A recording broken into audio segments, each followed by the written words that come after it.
Ne vanhemman pään tyypit voi tulla mukaankin. Ehkä malttaa istua pitkään paikoillaan. Kuinka monta teitä haluaisi lähteä 22. päivä maaliskuuta Turkuun? No, onko 6 ihan liikaa?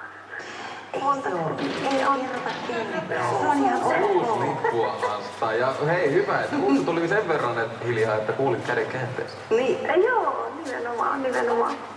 Onneksi olkoon vielä kerran. Tänään kello 18.